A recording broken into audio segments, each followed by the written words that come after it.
and I just, yeah, I can't, for some reason it's not opening up here.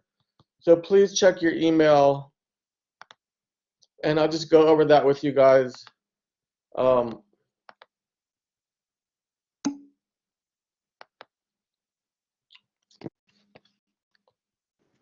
Ni hao. Ni hao. Hello, everybody. Trying to get Hello. this. Oh, okay. So. Oh, okay, here it is. I can open it. All right, so can you see this now? If I'm opening up, I put it on the screen. Can you see it now, guys? Yes. Yes. See it. Okay, so I've already emailed that to you. Let me just use the restroom, and just spend a few minutes looking at this review. These covers like the text we've read since the midterm that that will be on the final exam. So just give me a couple minutes.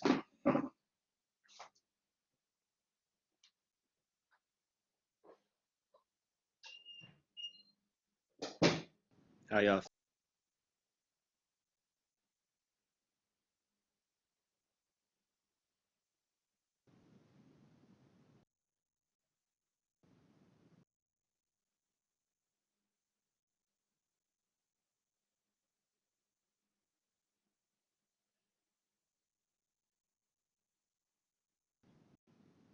Hey, Drew. Yeah. Try to run that Call of Duty later, bruh. Yeah, we can do that, bro. You could bet, definitely bruh. do that. Bruh, you know what's crazy, bruh? If I got on this call, my cousin is having her baby, bro, and she just asked me and Ian to be the godfather, bro. Really? Yeah, isn't that wild, bruh? I don't even, bruh. Honestly, bruh, I don't even know, bruh. It's crazy, bruh. I don't know. Your cousin in Dunwoody? Yeah. Yeah, that is crazy. Yeah, bro. Like she didn't have the kid yet. Like she's in labor right now, but she asked me and Ian to be the godfather. And we're like, bro, what the what's going on?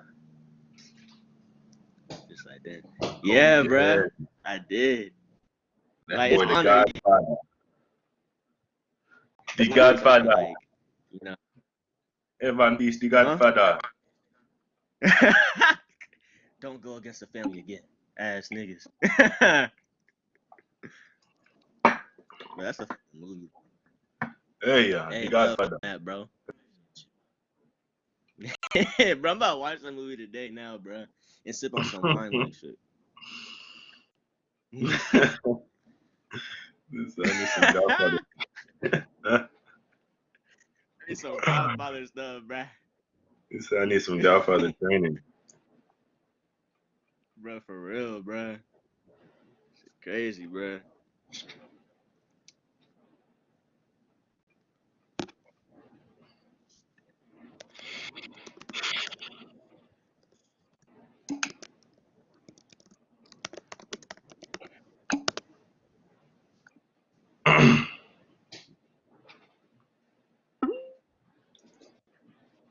All right, I'm here. Okay, gentlemen, how's everyone doing on the last week of school? Okay? Good. You guys Yeah. doing all right? Doing good. Good, good. That's good to know. Good to know.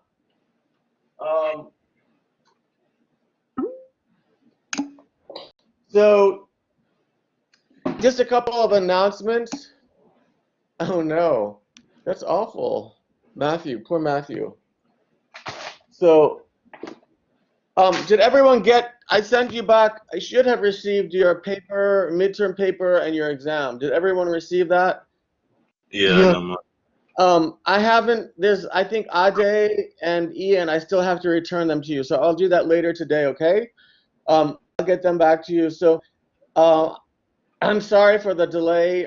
Again, I've luckily my apartment is a little cluttered right now. As many of you have Wait, seen my you lost her. at Morehouse will know that I'm a little cluttered.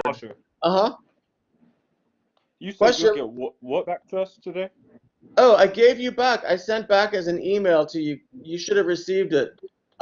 Received what? Your midterm exam and your paper. Oh. Yeah. So check your email. I just sent it to your Morehouse email last night. I sent it from my cell phone, my scanner. Okay.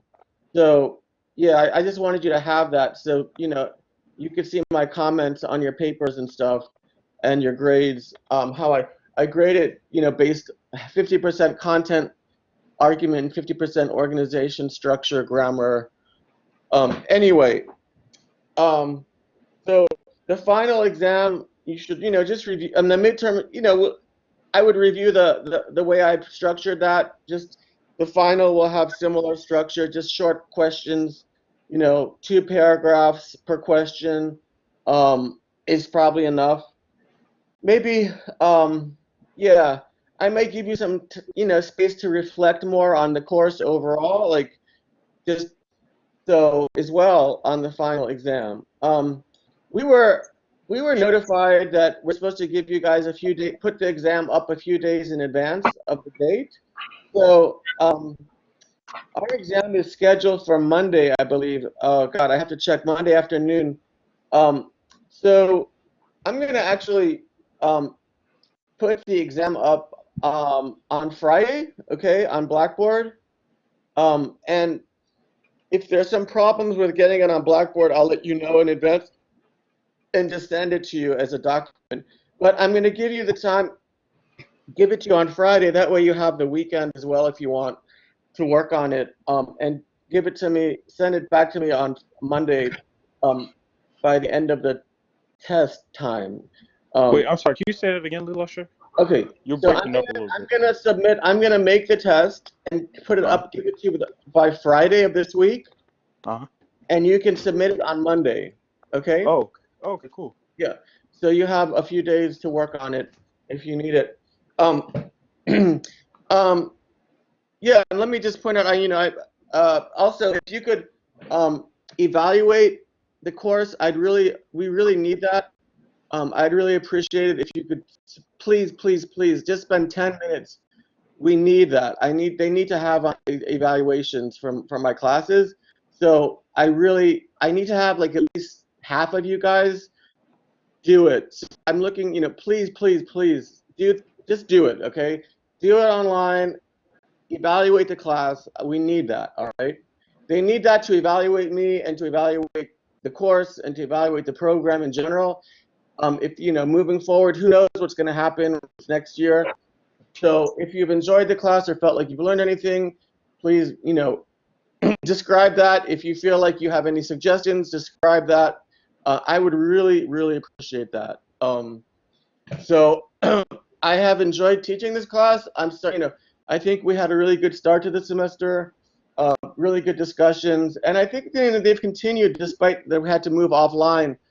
I've enjoyed the discussions, and I think we've learned a lot about kind of the trajectory of modern China this semester. I hope that you feel the same way.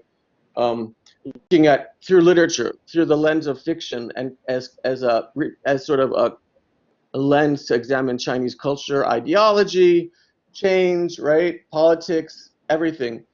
So yeah, so today I just want to kind of give it to you, open up the floor for your guys to maybe discuss these texts again, review them.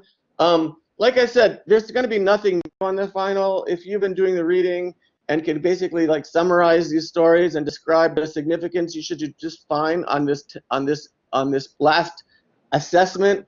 I know we all just want to get it over with. I know I'm just kind of ready to be done with this semester. I hope you guys feel the same way. So I'm just going to try to reward you based on what you can show. And I think most of you have done a really good job in the discussions as well. So that's about it. That's really all I wanted to say. I mean, I have really nothing new to lecture you about today. So I'm going to let you look at these stories. And if you have any questions, what I'm looking for is that you can discuss the significance and the historical significance of these works and what they reflect about the time, the moment. So, land reform. If you look down, unfortunately, this was cut off, but if you open your email, you'll see the themes that we talked about were like, the communist revolution, the establishment of the new country in 1949, establishing a new culture through land reform, right? Mass campaigns, mass mobilizations were basically constant, right? Throughout the Maoist era, you had constant mobilization of the people for revolutionary movements. Great Leap Forward, Cultural Revolution, right? Those were obviously two movements that were reflected in several of the stories we read at the beginning of the semester, such as the chapter From the Sun Shines Over the River by Dingling. That was about land reform. The second one, the brief biography of Li Shuangshuang, as you recall, was about this model worker who, wants to basically work right out and has suggestions to create a canteen or a big public kitchen in her village, in her commune, during the Great Leap Forward. Lei Feng's diary was a very short, not that interesting because it's very it's a lot of kind of communist, sort of orthodox Maoism, selflessness, serving the country, serving the Communist Party. He became a model soldier. He became like a model that was used to encourage people to be, idealistic and selfless citizens. So we read a short excerpt. Again, it's not particularly memorable, but go back and read it for, just for the style and what he says about how he wants to serve the country. I'm just going down the list here. The fifth modernization was, of course, this sort of treatise written by this, I think he was a factory worker, actually, Wei Jingsheng, or worked as an electrician, and he was very bold. And after the Mao died and Deng Xiaoping was in power, and they encouraged people, to opening up more. And well, the people from the bottom up, from the grassroots, started advocating for modernizations. In addition to the four modernizations, right, in agriculture, defense, technology, what was the other one? Education, I believe, agriculture, defense, technology, maybe industry. He wrote this very sharp kind of treatise about what China really needed was a fifth modernization, democracy, right, and really condemning Mao and the communist leadership of the previous decades. We read on number 5, On a Village Market Street, by that writer. Again, that was during the first few years of reform, set in a village, about this guy who now has more confidence because he has more capacity to make a living and doesn't have to fear everyone, fear the village leaders. Dog Shit Food, number 6, was a short story written, which was set during, what time period was that set? Do you remember? Anyone? Was that during the Cultural Revolution? It was a little before that. It was actually, I would say, I think because they mentioned commune, so maybe it was Cultural Revolution or even kind of Great Leap Forward. Okay. When every Chinese rural citizen was organized into a commune, there was no more private property, right? Right. Okay. And they're dealing with a lot of hunger there in that story, and so yeah, I think the main character was that woman who had the goiter, the mark on her neck, and she's sort of a tragic character. Again, I was really trying to give you text that would show you a kind of official version of events or a utopian, idealistic, party-based version of events, and then give you a narrative that maybe questioned that or that basically revealed the truth from a different, through literary, through fiction. So, the brief biography of Li Shuangshuang would be the counterpart to that story. Just like in the Cultural Revolution, well, I don't know if there's any there was no, what would you say? I mean, what you recall the excerpt that we read called "Living Hell" was a memoir about that experience, right? Of her mother's being hounded to death. Um, and um, oh, and then of course the Blank Stele, right? That was a complement to that, right? So those both deal with the cultural revolution, ideology, right? People kind of being seemingly rational, and violence, right? A lot of violence towards tradition, towards basically anything that was seen as threatening to the radicals. Were So those interview stories? Those were about when, like during the Cultural Revolution, when those two individuals went to like the north and right, other province, like being sent yeah, down. exactly. So Okay. those are two very famous writers. We haven't really read them this semester, um, but they were both of that generation. They were born in the 1950s, so that in their teenage years they were, of that age to partake in the Red Guard movement, or the movement beyond after the Red Guard movement died down, and the people were sent. Youth were sent to the countryside. Yes, as you were saying, that was in the late 1960s. After 1968, um, Mao basically disbanded the Red Guards because of the chaos. And he also needed more people in the countryside, because I think he was having a hard time feeding the cities, and so he sent people. Yeah, not everyone had to go, but a lot of people just went as volunteers. So they talk about their experiences there, and then so that would that's yeah what so that would go that takes place. That was those interviews were in the late 80s, but describing their lives in the late 60s and early 70s. And the male author Liang Xiaosheng spent more time. I think he spent 5 or 6 years at a uh, factory, can't like a massive kind of agricultural farm in the north. Wang Ani spent only a couple of years closer to Shanghai, but they both had pretty interesting things to say about their experiences and how their lived experiences were so hard and different from maybe what they were expecting. What else did we talk about? So we also read. Yeah, so that really skips ahead. Um, for the 80s, we talked more about Tiananmen Square, the democracy movement, the opening up.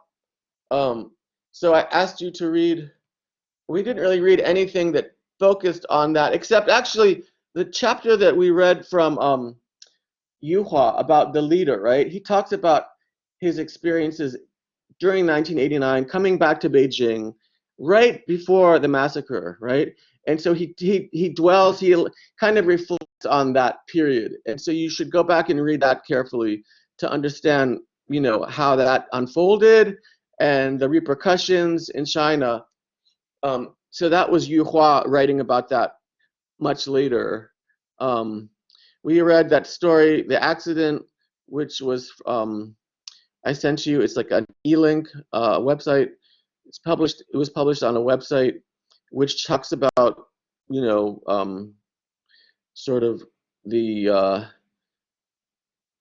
this farmer who inadvertently, gets into an accident with someone who has connections, like an official or a lawyer, and how that transpires, showing you sort of the um, importance of like guanxi connections in contemporary China, and kind of powerlessness of the average person. Um, Yeah, and then I think, gosh, and then running through Beijing, we spent the last couple of weeks on that novel, which really focuses again on Beijing and how Beijing is transformed, into this major urban center of business, just hustling for people who are from on the margins. Um, so yeah. So I also wanted, since this is a literature class as well, it's culture through literature, but I'm hoping you will have gained some appreciation for literary styles and techniques, and how people, strategies for writing. How do you represent reality? How do you represent like horrific events? Um, Sometimes humor and satire are the best ways of doing that, right? Sometimes purely realistic stories are also important, right? Like as a memoir, but sometimes, you know, there are obviously ways of writing to convey feelings that, you know, sometimes it's hard to convey those things. You have to, writers resort to, like I said, satire, humor, exaggeration. We saw that in a couple of these stories, right? In Dog Shit Food and in The Blank Stale, number 6 and 7, I think we saw those. Um, Whereas, you know, the propaganda works, you probably saw, you know, kind of the more, you know, I'm hoping this is giving you a sense of being a sharper reader as you move forward in whatever you read or study in literature, that, you know, narrators are important, style is important, how you present a story, being able to read between the lines, right? And that and such. So, yeah. So that's my little spiel here. Does anyone have any comments or questions? I'll let you guys, you know, we can discuss for the rest of the class. If you have any specific ideas or questions about any of these stories or any of the, you know, political movements that are reflected, now's the time to go, you know, ask them. Oh, Matthew wants to shut me down. Okay. Okay. You're welcome. No, I understand. Thank you. I appreciate that. Thank you, Matthew. Yeah, you know, I wouldn't let you guys leave you guys out in the cold, would I?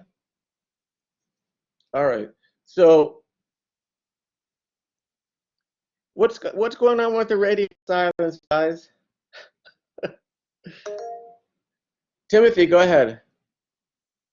So I just was looking over the final review guide.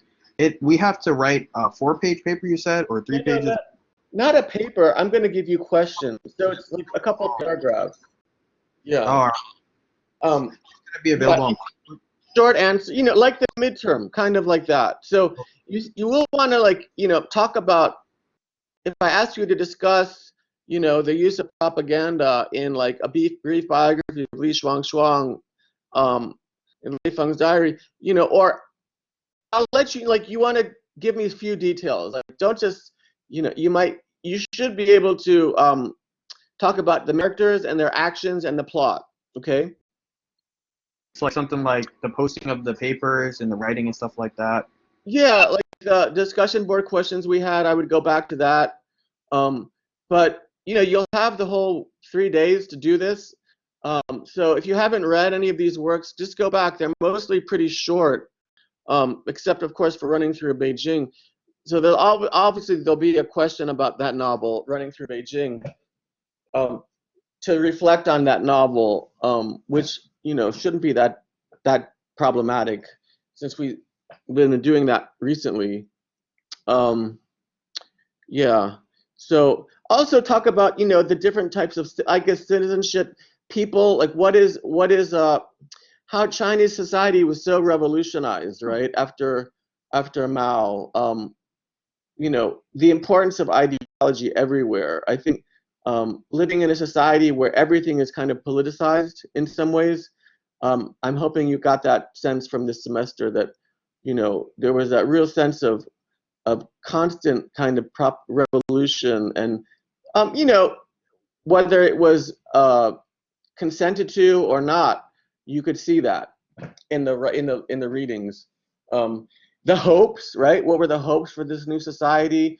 The utopian ideals, right? Creating a classless society, creating a society that is progressive, moving forward, right? Egalitarian. Sounds great, right? Lots of wonderful ideals, but in practice, things, of course, were much more complicated. And the legacy, I mean, this still matters, right? This legacy of Mao, the legacy of Deng Xiaoping. In some ways, you know, they're very different leaders, and they did very different things for China. They had different visions, but they also had similar aspects, right, of political sort of repression. And that's a legacy that China is still living with today. So also, I focus a little bit on, I'm not going to really test you on this because we didn't focus on it in any particular works of literature, except I asked you to read that selection last night I sent you that little blurb about China says no, China can say no, which became really popular like after the Olympics. I wanted to ask you about that because I read through it a little bit, and there's been like a lot of politics and talk about like the tensions between China and Taiwan. Do you think China's gonna go to war with Taiwan? I know that like based on the reading, America probably wouldn't intervene, but do you think that that's like likely in the near future? You know, that's such a tough question. I mean, people have been asking that for years. I don't think it's likely just because there's so much commercial interest, like back and forth with Taiwan and China. They are the same. After all, they're all Chinese, right? They are Chinese on both sides. They share the same culture. I don't see why, they would want to go to war with each other. But of course, it's politics. And so if something dramatic happens, then there could be, I mean, we're living now in very uncertain times, obviously.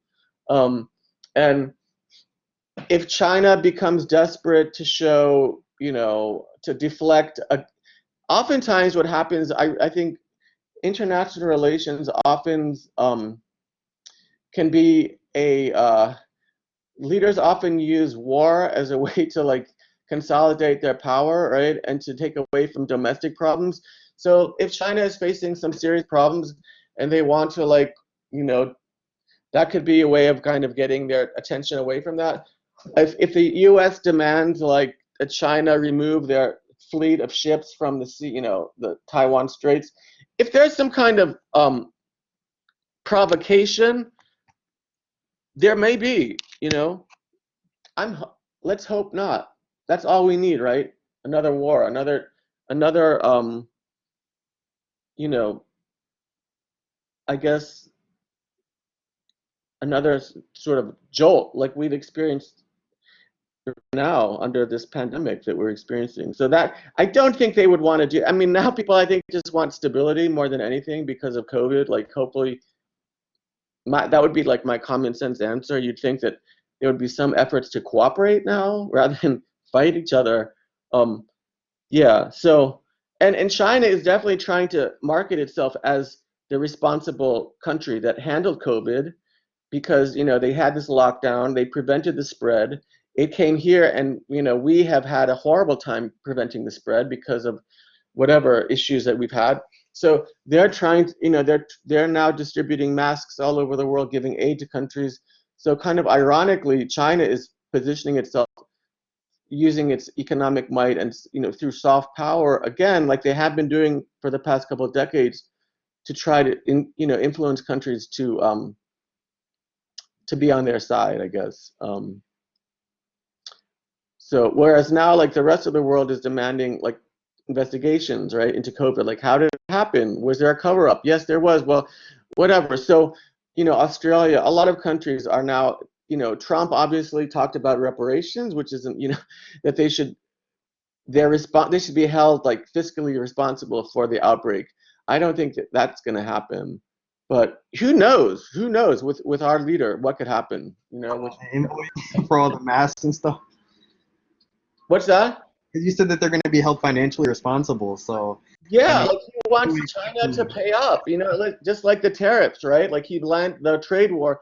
It's just another way of trying to, put China down and penalize China. Whether, I just don't think that's really a good idea to, that's going to cause more fighting. I mean, I think right now the world should try to come together if possible, because as we see, we live in a global world. I mean, something happens in China, look, there are no borders really, so it happens. We have this new situation that is day by day transforming the world we live in, that's causing fear, anxiety, economic recession. I mean, hopefully things don't become so bad. Hopefully there'll be a vaccine, treatments, people can, hopefully there's no second wave. I mean, we all just don't know what's going to happen. So, I mean, we still don't know what's going to happen at Morehouse, even in the fall. Will there be school in the fall?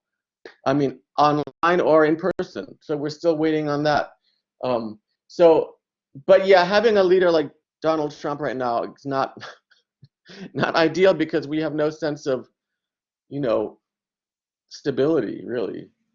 And I don't know. That's just my spiel. That's a little bit beyond the ken of this class, but to answer your question, I don't think there'll be a war between Taiwan and China. No, I hope not. Any other questions? But the whole thing about nationalism is very important and relevant. And China is still on this nationalist craze about having might and having the moral authority, right, to be a superpower again, based on the fact that they have lifted people out of poverty, and the fact that they feel like they shouldn't have to be attacked all the time.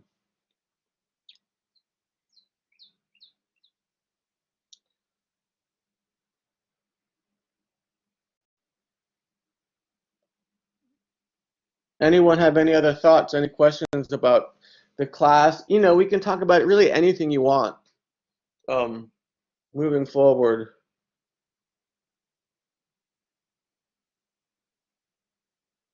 Do I have an A right now, Leader? Oh my goodness. I want to discuss grades with you right now. No, I've given you, you received your grades so far. Yeah, like the midterm grade is pretty good, sense of where you are. Of course, I have to go back and look at participation. I think as long as you've done some participating, you should be holding your grade. It shouldn't have gone down. If you've participated a lot, that'll help you, obviously. So yeah, I'm not going to talk about grades right now, though. Okay, that's cool. I'm sorry. But yeah. Oh, so percentage of the final is going to be, I think, just 15%. Yeah, 15 or 20%.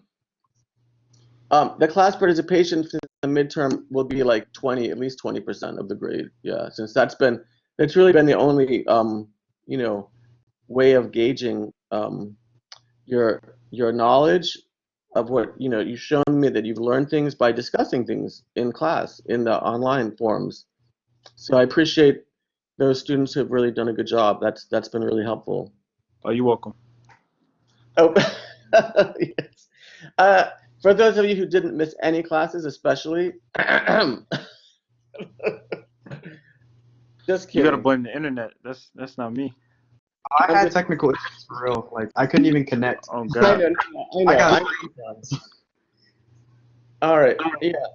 I mean, I'm trying to be generous. Lusher, are you good at text? I'm going to try to be as generous as I can. I know this is a really bad time. This is a tough time, right? So we should try to support each other. I think most of you are doing fine in the class, doing A level, B level work for sure, at least. So a couple, there are a couple of students who haven't been as active and whatever, but that's okay. I'm not going to really penalize people terribly for that because of the situation. Try more to reward people for what they've done rather than penalize people for stuff. My philosophy is that I sincerely hope you've enjoyed the class. I know it's harder, obviously, since the midterm, that you've enjoyed. This has kind of nourished you in some ways, given you some things to read, to learn, to think about the world, to think about China, and that it helps you as you move forward. That you will continue to try to learn more about China and read more stuff, even if it's just in the news. But this has given you some framework for understanding Chinese culture and Chinese sort of place in the world. I just have more of a personal question. Would you ever move back to China? Would I ever move back to China? I would consider it, like, for a short term. I don't think I would move there permanently, but for like a work experience or study abroad again, yeah, like taking students. I hope we still have the China program in the future. I think that's one of the nice things about the Chinese Studies program. We offer this really nice 4-week trip, and I think a lot of you have been on that program, and it's vital to really go there and if you want to understand, to just talk to people, meet people. But who knows? I know you cannot travel to China. I don't think foreigners are allowed in China right now. I think it's literally impossible to go there right now. Hopefully, things will change. This situation can't go on forever.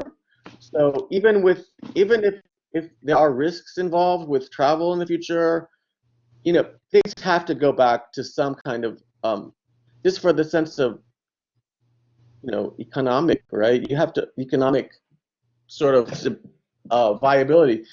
I don't think but who knows how long this can last.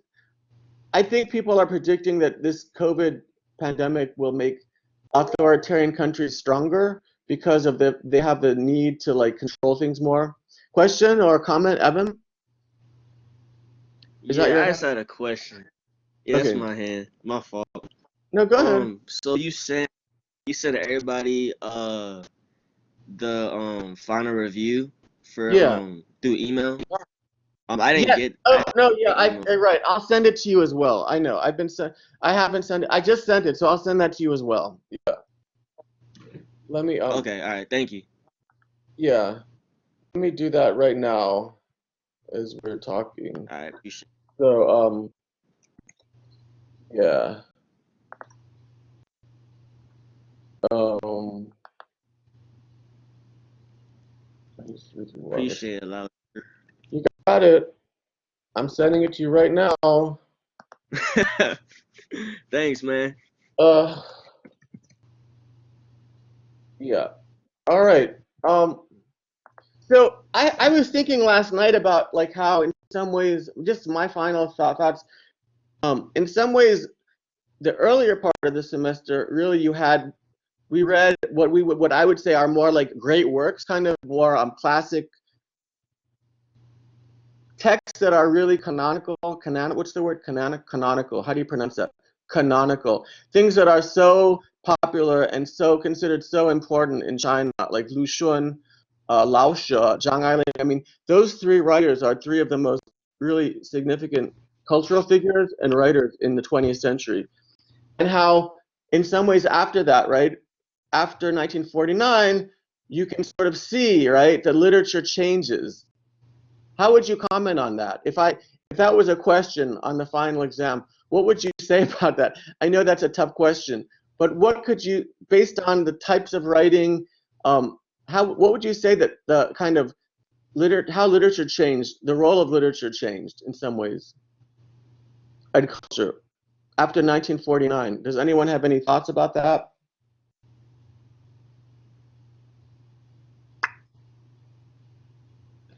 Come on, guys, don't be shy. I was gonna say there's more free expression, definitely, through the stories that people told, and just like the view of life that you got. Like life was also modernized, so I guess that's part of it. But like, I feel like you would never hear about like a story about swindlers or people who like sell fake IDs or something like that in old Chinese literature. Okay, so keep going, guys. I'm gonna, Austin, what about you? It seems like the way they the way they focus on certain topics, like Uh-huh. when it comes down to like I guess it would be like politics, Yeah, and when it comes down to housing and food and the idea of unity is really involved in like the conversation of modernizing, I guess, China. good. Okay, anyone else? Drew? Uh-huh. I was gonna say that I feel like literature has shifted a lot towards now it like takes a really in-depth view of like an individual's lifestyle Uh-huh. and how they live now, Okay. instead of it just being more like a societal type of uh, perspective. Okay, good. So yeah, that's good. I think all of you are hitting on points. Um, does anyone else have any thoughts? Um, Go ahead. There's no right or wrong answer here.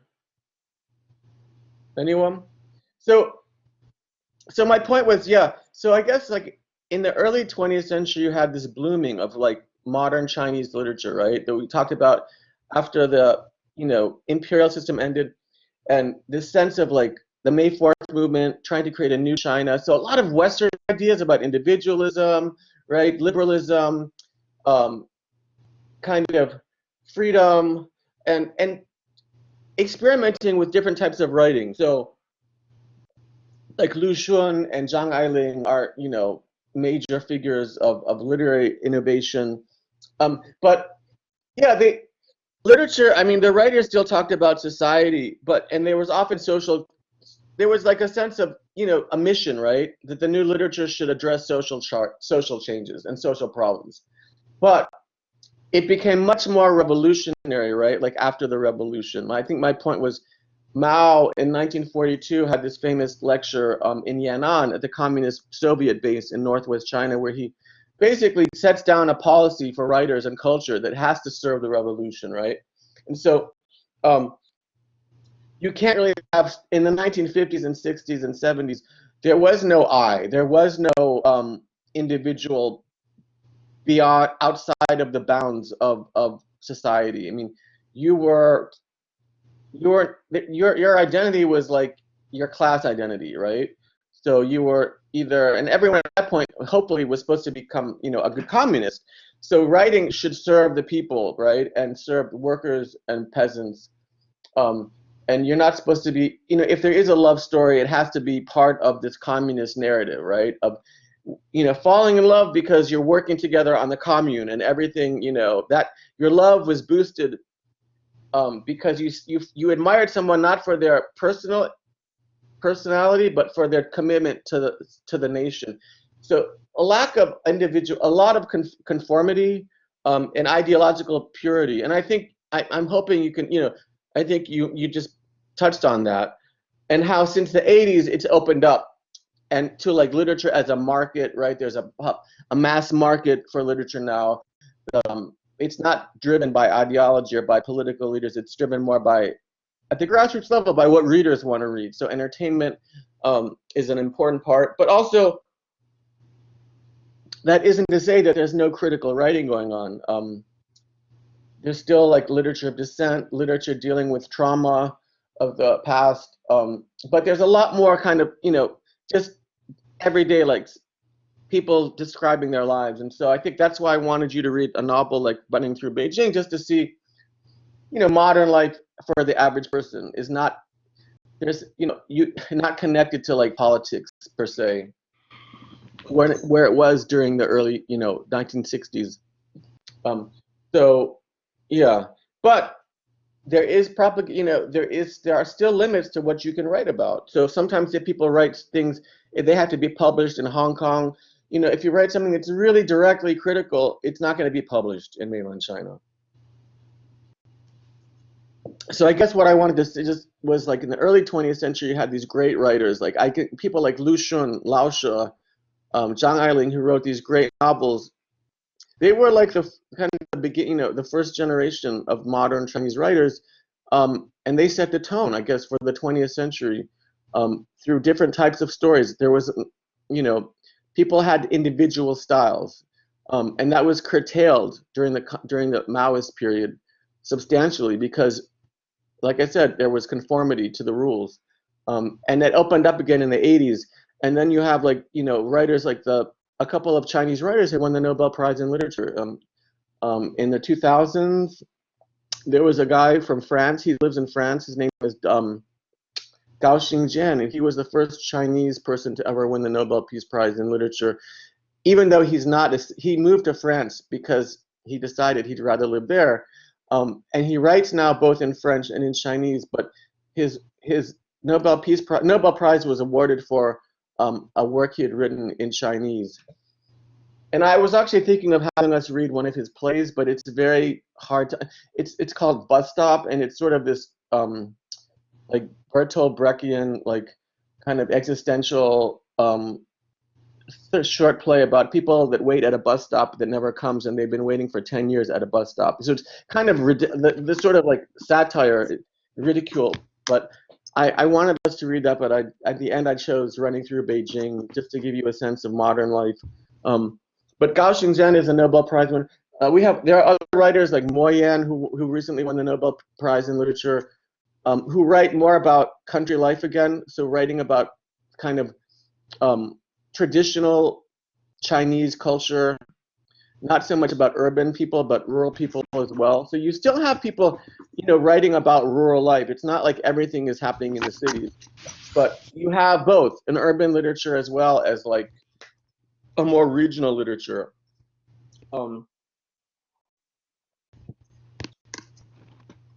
Yeah. So.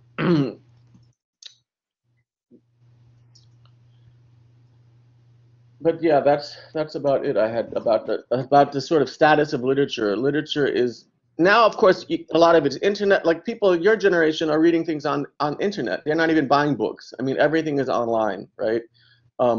So people like your age, college students now, they even have like literature that's published. I mean, texts that are published, texting, but everything is online. Short stories, novels are still being published and in print form, but a lot of it is just on the internet now.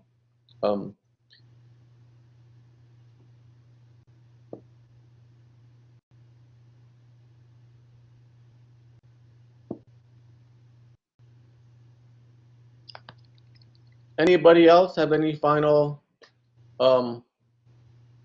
thoughts or questions? I just want to if you have any questions, specific questions, feel free to send me an email and I'll try to get back to you within 24 hours if it's like a content question or something you just had a question about. And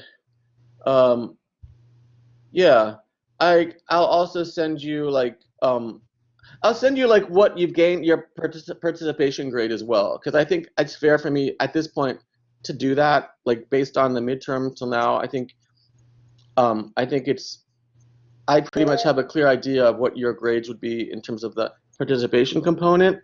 So I'll send you that with an explanation, if I have to, of why I'm giving you like an A or a B or whatever for the participation grade. Question? Mm-hmm. Yeah, so looking at the final exam review, so Yeah. when you put like a slash like of major events issues, that's like Right. within the same event, right? Like for example, like student-led democracy movement / Tiananmen Square massacre, Right. that would be Right. like one Yeah. event Yes. in itself. Uh-huh. Yeah. Okay. Yeah. And I'm not going to ask you to just talk about those by themselves. Rather, if they are part of the literature, if they're reflected in the, I'll ask you maybe to talk about them as they're reflected in the works of literature. Okay. That at Tiananmen Square, we didn't really cover that. We haven't really read any primary text dealing with that, so I think that's more like about Wei Jingsheng, like Democracy Wall. Like that was like he was sort of the first one to write about the need for democracy. So you could connect that to Tiananmen Square, right? All right, sounds good. Yeah. So how many of you guys are thinking of we have a few people here who are minoring or majoring in Chinese, right? I think so. Yeah, I'm hoping you guys. So next year, how many people are continuing with Chinese language? I guess all of you will, right? If you're continuing. I am. I am. I'm hoping I'm not forgetting anything. So, just a question in terms of style. Did you prefer like the first half of the semester or the second half in terms of the writings we read? Which one would you say you thought were better, just more pleasurable to read or more interesting to read? Or it's hard to say? Second half. Why the Yeah, I second thought like half? the second half. Why? It's just cooler. I thought it was more. Yeah, I thought this like I like the idea of like reading a story like of like that was told by somebody. Like a lot of these that you gave us, like Dog Shit Food, Blank Steel, the interviews, Okay. even like running through. Yeah, I just liked how like the literature was formed and like being able to actually like read like a story type novel Okay, so like something instead that of It has some acting too. running my face. so something that maybe reflected more directly, like the culture or the history, you mean, or the? Yeah, from like a person's like perspective. Hmm. Did you feel like Lu Xun was too abstract in some ways, or okay, I Big understand now. words. Hmm. Uh-huh. Okay. Um. Well, I mean, I think but didn't you you all seem to like the novel Rickshaw, right? I feel like that was an interesting. Yeah, I think Rickshaw Boy alone as a standalone story was a strong read. But I Yeah. think that as it relates to being able to observe just like the individuality, if you will, within writing, Uh-huh. and not being so focused on, I guess, nationalism or paying too Right. much nod to Right. nationalism, Yeah, is that's a good what point. makes the second half of the readings more interesting. Plus, The plus, second, like the second half, you mean being more about nationalism or less about nationalism? You mean like? no, well, more about it. In the second About half, it's history. a Well, recognizing that nationalism has a role in Chinese society, right, but it's not the center. So there's a lot of mockery and like jest about it. right. Um, and we read a lot of like satirical works about about about nationalism, so it doesn't hold it in like the same esteem as in the first half, where like nationalism is. I feel like it's more centerfold. Hmm. Um, Or the and so question of maybe the question of the nation. I think in the first half, because China, like when we read those stories, China was really not a strong country. It was warlord basically, right? I mean, it wasn't a strong government. Um, wasn't until after 1949 that China was actually unified. Really, I mean, you had a decade, 1928 to 37, but that was still a pretty weak decade in some ways. So, but yeah, I think the question of maybe to critique, like Lu Xun was like really trying to get at creating a new nation, right? Creating a new culture by critiquing the social values, right, of tradition. So he was like he was really in that transitional period between like the old world, right? Like traditional values, traditional ways of thinking, Confucian habits, family life, gender. He was trying to break free from that, right? And so that's why he's considered like the father of modern Chinese literature, because he was the first one to publish such radical stories critiquing China. Austin, did you have a comment? I felt like part one was mostly like there was a lot of stories that had symbolism in it, Mm-hmm. and you could go in depth with it to look at certain aspects of what the author was trying to get at and try to tell us. While Uh-huh. part two, I felt like it was shorter in length, some of the stories, but it used that shortness to hit directly to the reader, and you Uh-huh. could kind of feel the pain that certain Chinese people were facing and dealing with at that time. Mm-hmm. Good, yeah. I mean, I think like there was the writings, those novels, narratives on the first part were more like I said, they were before this era of um, pol sort of politicization of literature. So you had a figure like Zhang Ailing who could just write about Shanghai life and write about people, everyday people, which she did so well. And we saw that novel, right? Love in a Fallen City, where she talks about that woman, that traditional family. And so she writes about urbanites, petty urbanites. And Lao Shi writes about also urbanites from Beijing and workers. And I think there's a certain I actually really like reading that earlier period. I guess because that's what I focus on in my studies, because I feel like a lot of those there's some things more universal somehow about reading a novel and seeing like this that takes place over a long period of time and that doesn't seem directly related to politics. It's sort of I really enjoy that fiction from that period. I'm not as actually knowledgeable about contemporary Chinese literature, like the 21st century. I didn't really study that as a grad student. We were, but as a historian, if you go into Chinese studies, basically you always have to study history and culture, not just literature and language. So, um, I tried to rely on my kind of understanding and knowledge of the sources out there from the second half to carry us through the second part of the course. Like I said, I haven't read a lot of those works. I had to reread them. I had to pick up like some books, some anthologies, and kind of do the research on my own and say, what would be a really good representative story to understand the Cultural Revolution or the Great Leap Forward or Reform. So whereas those earlier works, like I could basically recite to you in my sleep like what happened because they're so canonical, they're so well known. I've taught them so many times. I love going back and reading them. Just aesthetically, I find them really interesting to read. So I'm glad that you guys at least responded well to the second part. I wasn't expecting that as much. I was afraid people would say, oh, it was just too political, too much, I can't relate to all of this like revolution, but I'm glad that you could at least understand it. So again, let me just ask you guys, please do the evaluation.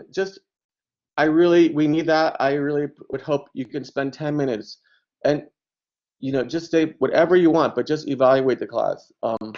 And list its strengths, its weaknesses, whatever.